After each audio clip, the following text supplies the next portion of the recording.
এই যে বন্ধুরা, এখানে তেল গরম হয়ে গেছে, নিয়েরে মাছ করব। এই যে নিয়েরে মাছ সেদ্ধ করে কাঁটা বেছে রেখেছি। এখানে তেল গরম হয়ে গেছে, দিয়ে দিয়েছি সাদা জিরে ফোড়নে দিয়েছি। এবার এই যে পেঁয়াজ দিয়ে দেবো,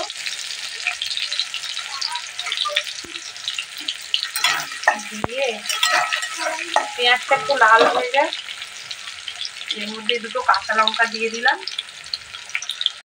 এই যে বন্ধুরা, পেঁয়াজটা এবার লাল হয়ে গেছে।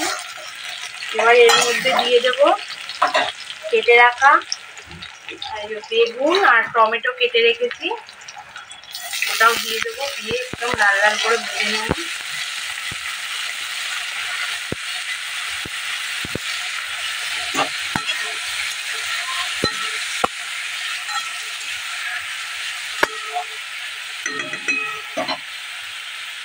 আর একই সঙ্গে কেটে রাখা টমেটোগুলো কষানাটা দিয়ে দেবো।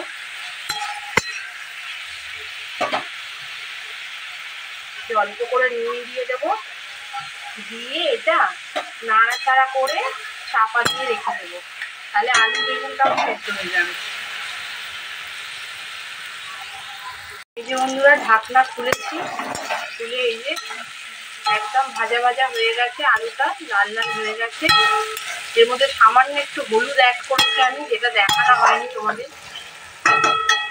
এবার এর মধ্যে একে একে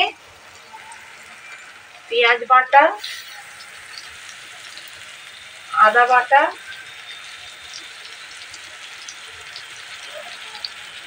রসুন বাটা দিয়ে দিলাম। দিয়ে মশলাটাকে ভালো করে ভেজে নেব, নিয়ে তারপরে গুঁড়ো মশলা অ্যাড করব। এই যে বন্ধুরা, একদম মশলা ভাজা ভাজা হয়ে গেছে। এবার এতে দিয়ে দেব এই যে জিরে গুঁড়ো, 1 চামচ মতো জিরে গুঁড়ো দিয়ে দিলাম।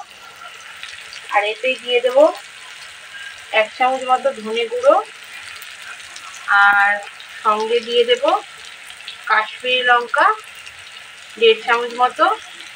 দিয়ে এটাকে এবার ভালোভাবে কষিয়ে এর মধ্যে দিয়ে দেব নিয়েরে মাছ। সামান্য একটু জল দিয়ে কষাচ্ছি, যদি তেল ছেড়ে গেছে। এবার যে বেছে রাখা যে নিয়েরে মাছটা আছে ওইটা দিয়ে দেব। যে নিয়েরে মাছটা দিয়ে দিলাম, দিয়ে ভালো করে মিশিয়ে দেব। আজকে নিয়েরে মাছটা একটু কম হয়ে গেছে, আলুটা একটু বেশি হয়ে গেছে, বুঝতে পারিনি নিয়েরে মাছটা একদম কম হয়ে গেছে সেদ্ধ করা। নুন একটু কম হয়েছিল, তখন তো আলুর সঙ্গে দিয়েছিলাম নুন, আর একটু নুন দিলাম। দিয়ে এটাকে একদম শুকনো হওয়া অবধি কষে কষে কষে কষে, এর মধ্যে যদি তোমরা জল দিতে চাও দিতে পারো, কিন্তু আমার মনে হচ্ছে আর জল লাগবে না। ওই জন্য এটাকে কষিয়ে কষিয়ে শুকনো করে নামিয়ে নেব।